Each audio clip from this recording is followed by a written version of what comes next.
And hello and welcome to Arts and Entertainment. I'm Deborah Gilbert, your host, and as always, it's so great to have you. Thank you so much for tuning in, and I hope you enjoy the show. Well, I have the pleasure of welcoming back a wonderful man who's been here before. I know that you'll love getting to know him again. His name is Jacques Lamarre, and he is a playwright. And Jacques, thanks so much for being here again. We appreciate it. Thank you once again for having me on. It's such a delight. I'm thrilled about it. I'm so glad that you accepted my invitation.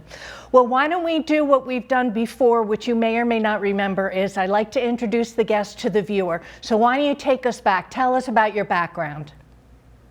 Okay. I have been a resident of the Nutmeg State now for 35 years. I moved to Connecticut, having grown up in New Hampshire, where I actually started my playwriting career.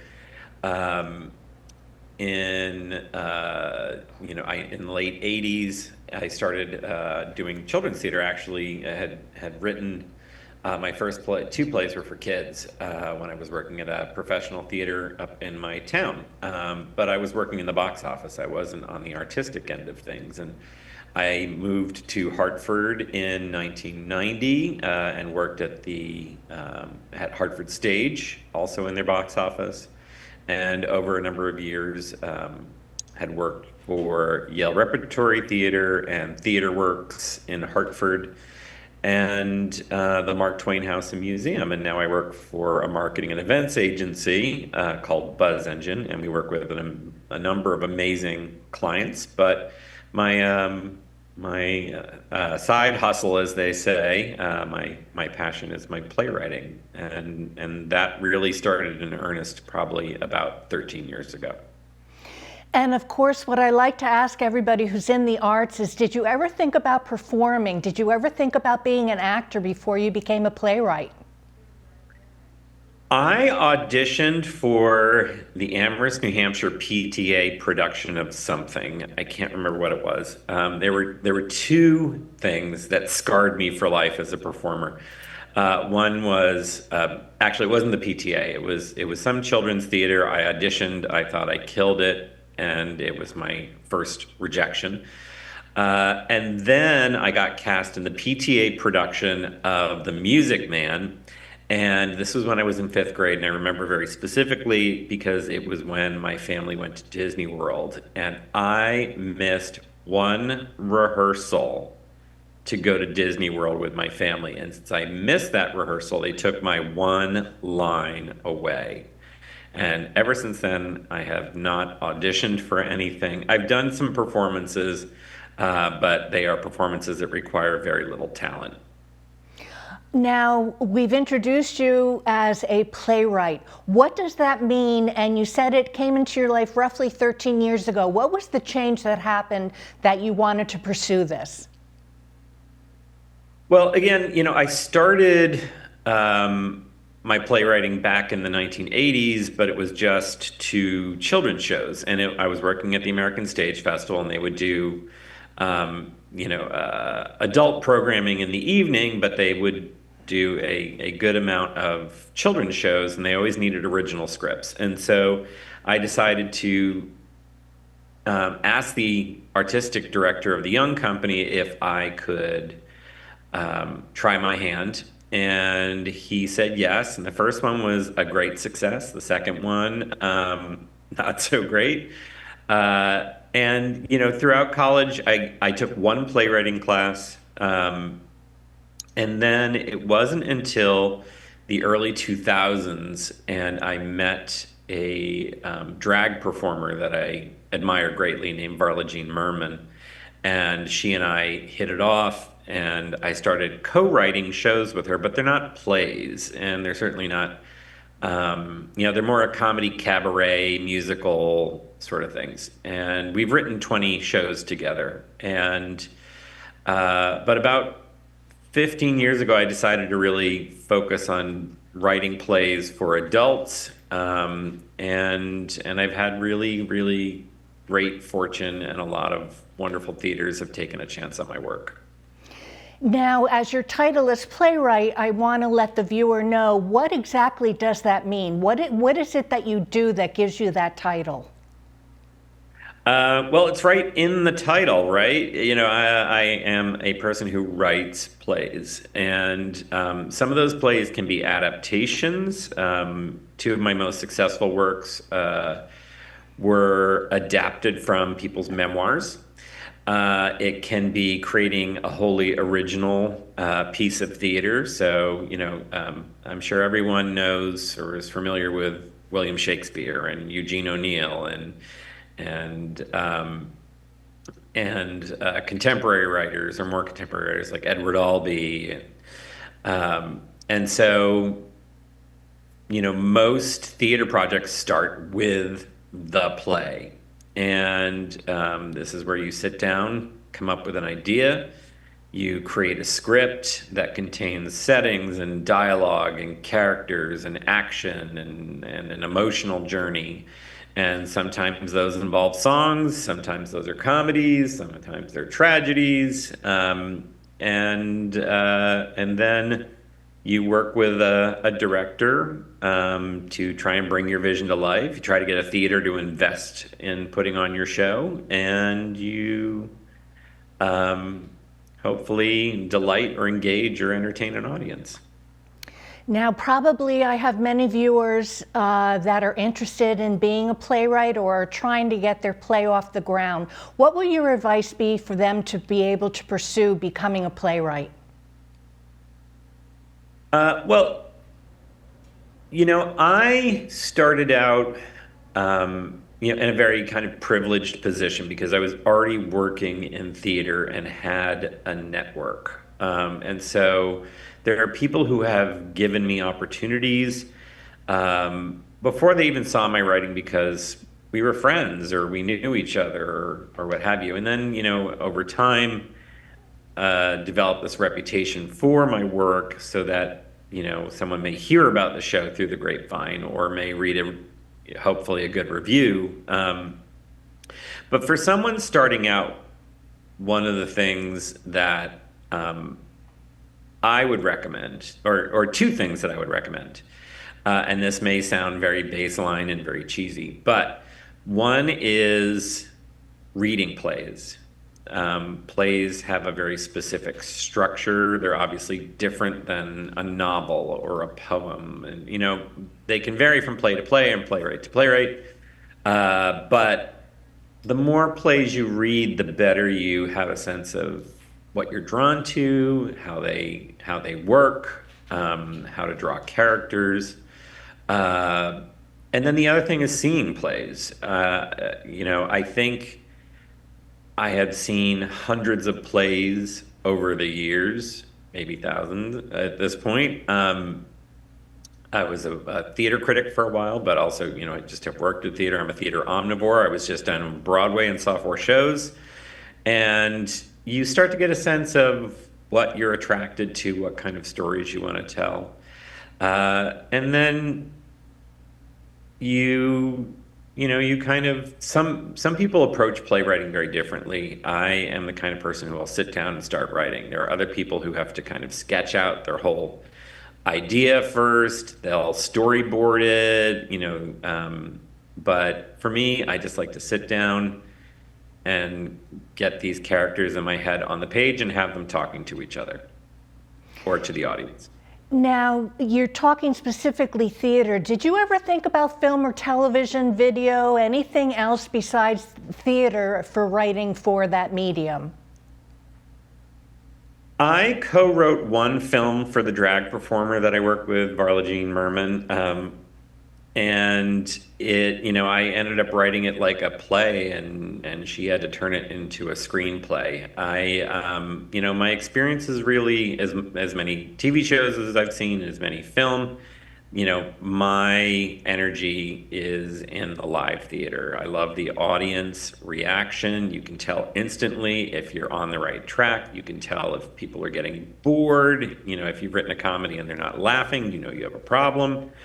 So I just love the energy of working in a theater in that live experience. So really, no, I don't have any interest in being a screenwriter, or I don't have the patience to be a novelist or anything like that.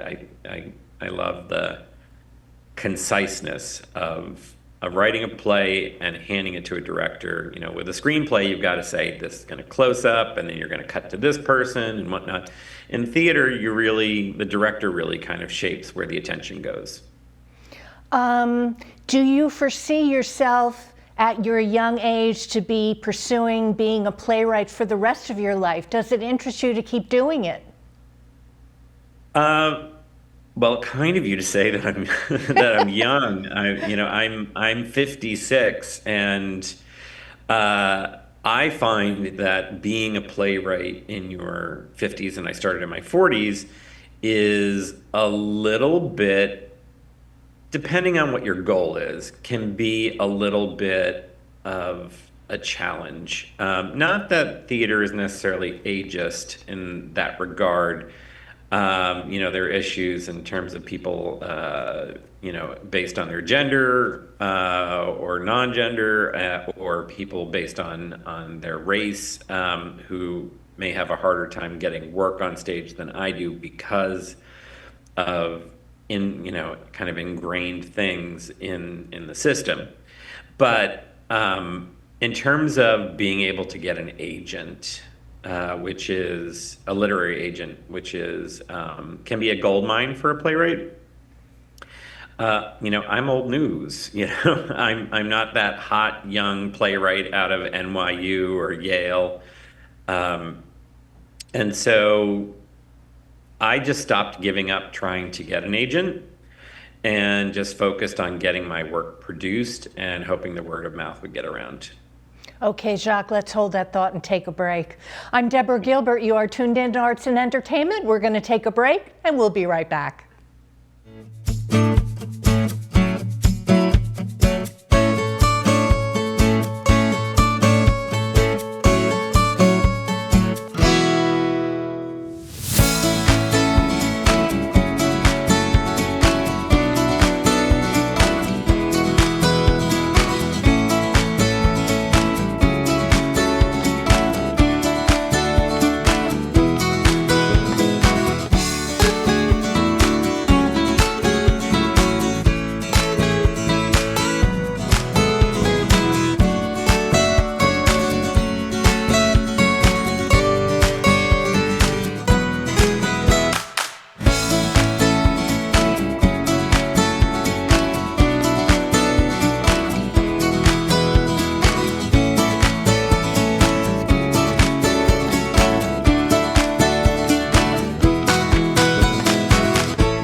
Welcome back to Arts and Entertainment. I'm Deborah Gilbert, your host, and as always, so great to have you. Thank you so much for being here.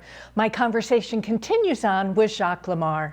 And Jacques, one of the main reasons why you're here is to talk about those two wonderful plays you're having that are being done in 2025. Tell us what's happening. Yes. I have two premiere comedies that are opening at two wonderful theaters, one that has been very generous with my work, and another one that is somewhat new to me. The first play is called The Wedding Binder, and it is going to be at Seven Angels Theater in Waterbury, starting performances March 15th, and it runs through April 6th. And then the second at Playhouse on Park, called The Baroness, runs starting the beginning of June. And I'm happy to talk about both plays, both theaters.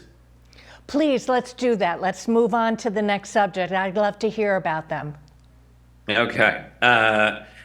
So The Wedding Binder is actually an idea and a play that I started working on a number of years ago. And I'm calling this a world premiere, although it did have a community theater production with the Windsor Jesters. And when I wrote the play, and we did a reading of it, it felt like it was missing something. And the Windsor Jesters did a production of it where I had improved the play, but it still felt like it was missing something. And then I had a light bulb moment and really went in and made a very big change to the play. And we did a reading of it at the Palace Theater in Waterbury, courtesy of Lauren Yarger and her Gracewell Productions. and the audience loved it. And Seven Angels Theater in Waterbury has done, I think, 5 of my plays so far, and so this will be the 6th production of mine there. But I'm considering this a world premiere because the play feels so different, and it's also the first time it's had a professional production. So it's only had 2 productions. The first one many years ago by a theater company that doesn't exist. So I'm excited to have the show in Waterbury. And you want me to talk about, I don't know what kind of time we have, but you want me to tell you a little bit about the story? Sure, go ahead. Okay. So, and I'm trying to remember because I started this play so long ago, but I kind of became obsessed with how primarily women would tackle weddings like, it was like a battle plan, and how oftentimes they would amass a binder of information on caterers and venues and dresses and invitations and all these things. And I think maybe part of it was when I got married in 2011 that I was much more laid back about it. And we had someone who wanted to make the cake for us, and they're like, "What do you want?" And we said, "Whatever you want to make." And we had someone who wanted to do the flowers, and they said, "What do you want?" And we were like, "Whatever you want to bring." But there are obviously brides and probably grooms out there as well, but brides who have the vision for a perfect wedding day and amass a battle plan. So in my play, Cherie has been putting together her binder of dream wedding, and it's been accumulating over years and years. And really, all she needs is someone to ask her to marry her or him. And so when that happens, Cherie feels like, all right, now we just have to pull the trigger on this, and I've got the whole thing already planned. And fate steps in and deals her a number of challenges that she does not foresee that make her dream wedding start to turn into a nightmare. And I'm hesitant to say we've been kind of hiding it because it's fun, but she has a kind of a devil sitting on her shoulder, egging her on to try and have this impossible dream wedding. And that's all I'll say on that one. But it's very funny. I think it's going to be a great girls' night out. I think it's going to be a great night for bachelorette parties. I think anyone who's been through planning a wedding will find it funny. But it's kind of, it's not really a rom-com, but I really see this as a funny look at not marriage, but weddings, and how we can get caught up in the wedding and not focus on the marriage. Okay, the second play, let's talk about that one.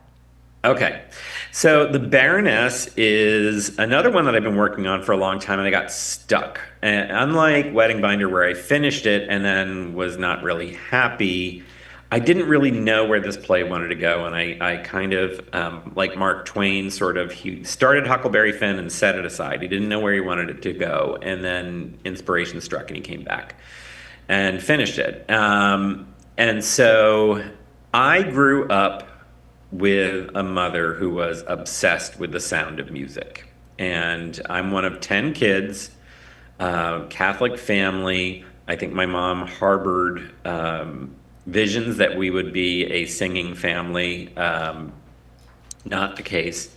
And she was also essentially raised by nuns. She went to Catholic boarding school from, I think, pretty much, first grade through college. And so I think she had a particular affinity for the nuns in the movie and what have you. But as a kid, we would be lined up to watch it. As you probably remember, it would always show, once a year, and that was a big deal, and we would sit down to watch it. And I loved The Sound of Music, loved it. But for me, the movie is about Baroness Schrader. And, it's really cute and everything, is fun. And then Baroness Schrader shows up, and there is finally a villain in the story. And her glamour, her coldness, her dislike for children. There's so much about her that I think is really hilarious. And then she leaves and the movie gets boring. And so I really wanted to find out what happens to her after she and Georg break up. She makes it sound like it's her decision, but we know that the writing is on the wall, that she is not going to marry him and that Maria is going to marry him. So my play, The Baroness, starts with her going back to her room in a rage over being dumped. And then Rolf comes climbing through her window thinking it's Liesel's room, and the two of them start to plot their revenge on the Von Trapps. What I think the playwright that's listening to us now will want to know is that you've written 2 plays. They're going to be being performed at theaters here in the state of Connecticut. How do you Correct. get your written word to the stage? Do you hand it over to the theater? They cast it, it gets put up. What's the process to get it put up on stage? The process varies. In the instance of Seven Angels, I oftentimes, because I have such a good relationship with them, I can kind of go to them and say, I'd really like for you to take a look at this play, and they say, yes, this is the kind of show that we put on, or we want to see some changes. In both, and then Playhouse on Park, I kind of did the same thing. I've known the people there for a long time, and they've done some readings of my work. In both instances, I went to them with a play and said, this is the person I would like to direct it, and was fortunate they both agreed to my choice of director. And then I generally will weigh in a little bit on casting, but I really, knowing that that the director is going to work with them most closely, I usually step back and let the artistic director of the theater and the director of the production choose who's going to be cast. They pick the designers, and hopefully we're all happy with the results. What does the future look like? We're here in 2025. Do you have other plays that you're looking to get launched 2025, 2026, 2027? What are your thoughts? Well, of course, you're always hoping that you've got something in the pipeline. There is a very realistic project for me to be working on for 2026 with a Connecticut theater, which I have a relationship with, but I'm not at liberty to say what that is yet. But it's very exciting. And then there is a play that I've been working on that I started and again kind of set aside that I want to get back to, that is kind of a door-slamming sex farce that takes place in the Oval Office during the tenure of Warren G. Harding. Okay, we are slowly starting to run out of time, but how do you work full-time and also write, if you will? It sounds like full-time. How do you juggle both? The writing actually doesn't take me as long. I spend more time getting the shows produced than writing them. The writing process for me, I try to go rent an Airbnb or a hotel, and I go away and I just lock myself up and try to avoid any distractions. I worked on The Baroness in Philadelphia last year. I'm trying to remember where I hid when I wrote The Wedding Binder, or rewrote it. But we'll try. I can write 2 plays in a week. It's really finding that time to get away from my job. And there's not just my job, but I'm on 2 boards, and then spending time with friends and going to New York and seeing shows, going to other things, and it's all a juggling act. People say they don't know how I do it, and quite frankly, I don't either, other than caffeinating myself. Okay. Well, we are starting to run out of time. What are your closing thoughts for the viewer right now? My closing thoughts for the viewer are, A, thank you for tuning in. B, please go tune into your local theaters. They need you. They need your eyes, your heart, and your money.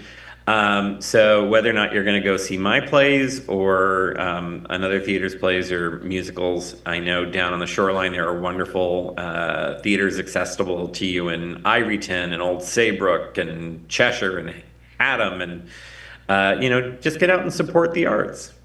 Okay, well, thank you so much for being here. It's been a pleasure. Thank you for having me. Always a joy. I'm Deborah Gilbert. You have been tuned in to Arts and Entertainment. In case you need to reach me, I'm at artsandentertainment@mail.com. Well, I hope you have a super day today. As always, thank you so much for tuning in. I hope you've enjoyed the show. I'll see you next time.